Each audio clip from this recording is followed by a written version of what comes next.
Good evening. You are tuning in to AWANI Tonight with me, Soraya Mia. Parliament reopens a special sitting for Dewan Rakyat set from July 26. And Penang will enter Phase 2 of the National Recovery Plan this Wednesday. That's coming up.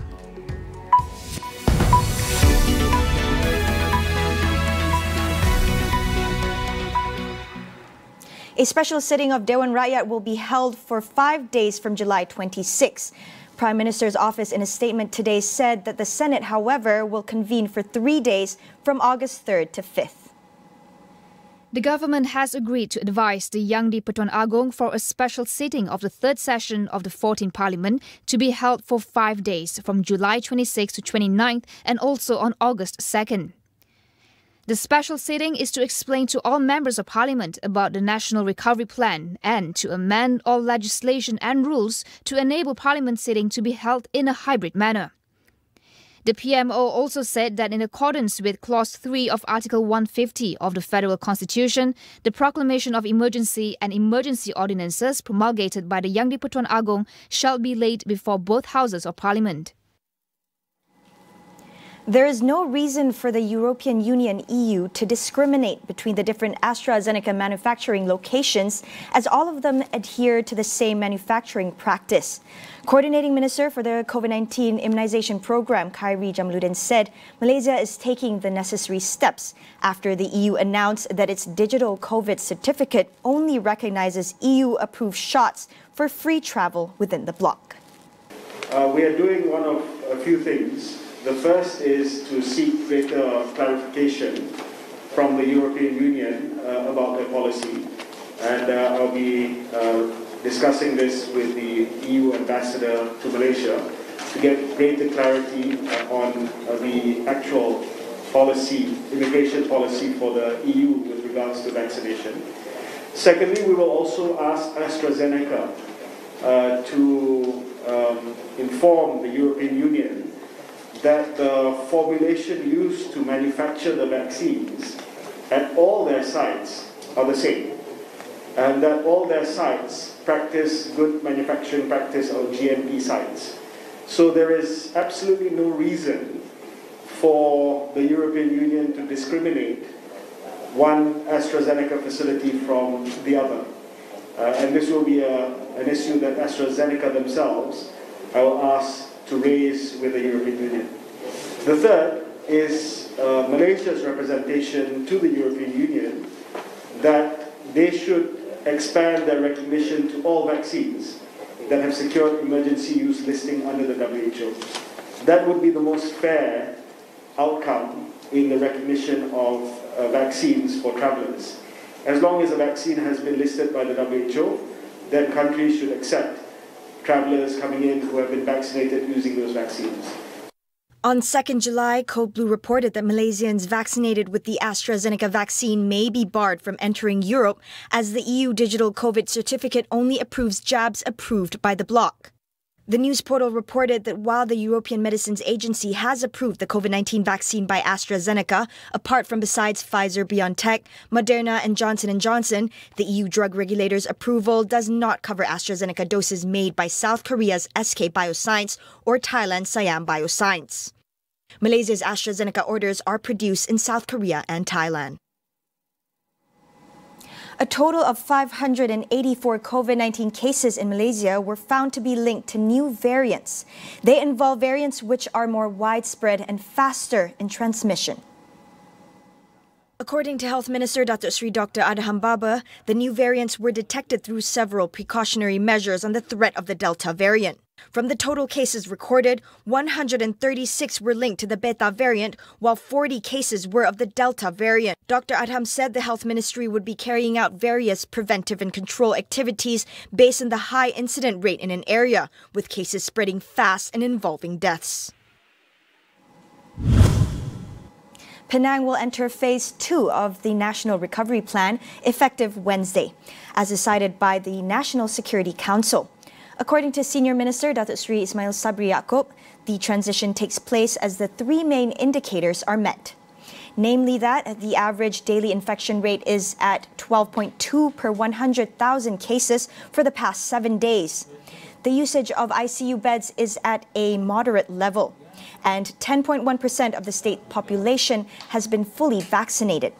Penang is the sixth state to enter Phase 2 after Perlis, Perak, Pahang, Kelantan and Terengganu. Meanwhile, the Perlis government believes it can move to Phase 3 under the National Recovery Plan by October. State Secretary Azman Muhammad Yusof said this is based on the increase in the state's COVID-19 vaccination capacity to 3,500 doses per day. He told Bernama that he is confident of achieving herd immunity of 80% by October or November at the latest if Perlis obtains an adequate supply of vaccines. According to JKJAV, as of July 4th, 27.2% of the state's population has received one dose of the vaccine, while 16.7% are fully vaccinated. Perlis recorded 0 COVID-19 cases for the past 2 days. Sabah has urged Putrajaya to speed up delivery of COVID-19 vaccines to the state. Chief Minister Datuk Sri Hajiji Noor said its health authorities have set up the facilities and infrastructure to hasten the immunization process, but was hampered by the lack of supply. According to Hajiji, the Public-Private Partnership COVID-19 Industry Immunization Program, or PICAS, which was to start this month, was also affected by the lack of supply. Sabah has a target of vaccinating 30,000 people a day. Yesterday, Deputy Chief Minister Datuk Sri Bong Mokhtaradin claimed that the current vaccination rate was about 10 to 11,000 individuals daily.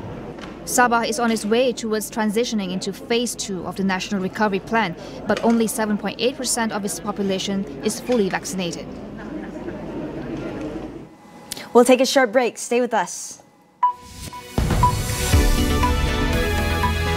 Maka lebih sukar untuk COVID menjangkit kita. Untuk tempoh 2 minggu ini duduk di rumah. Kalau kita boleh laksanakan KKP Kendiri dan keluarga, saya kira insya-Allah kita boleh berjaya. Akhirnya kita menang. Perang COVID-19 masih belum berakhir. Dalam kita berusaha memutuskan rantaian wabak ini, kita jangan terpedaya dengan virus maklumat palsu. Simak fakta melalui www.astroawani.com atau aplikasi Astro Awani. Teruskan berdisiplin, ratakan lengkungan pandemik ini. The third wave of COVID-19 has taken us by storm. There's no room to take anything lightly. Everyone must follow all the steps. Japanese rescue workers continue to search for survivors 2 days after a devastating mudslide swept through the coastal city of Atami. At least 3 people were killed and 80 others are feared missing. The landslides on Saturday morning were triggered by torrential rains, with some areas receiving more rain in 24 hours than they would usually get for the whole of July. Around 130 buildings swept away when a deluge of black water crashed down a mountain and into the city of 36,000 people. The rain had stopped in Atami for now, but authorities warned of more rain, raising possibility of further landslides and complicating rescue efforts.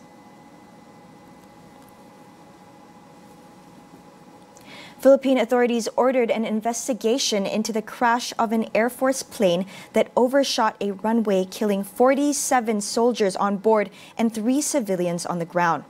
The aircraft had been trying to land at Jolo Airport in Sulu Province when it crashed yesterday. The plane was carrying recently graduated soldiers bound for counter-insurgency operations against militant groups like Abu Sayyaf. Officials said there was no sign the plane was brought down by insurgent fire, while search for the flight data recorder is still ongoing. Military spokesman Major General Edgar Arevalo said the Lockheed C-130 was in good condition and had 11,000 flying hours remaining before its next maintenance was due. All 96 passengers on board had been accounted for, with 49 military personnel injured as well as 4 civilians on the ground. The incident is the country's worst military air disaster in nearly 30 years.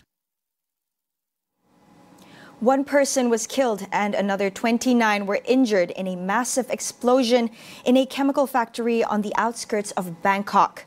The explosion just outside the Suvarnabhumi airport caused extensive damage to the surrounding buildings and homes as far as 1 kilometer away.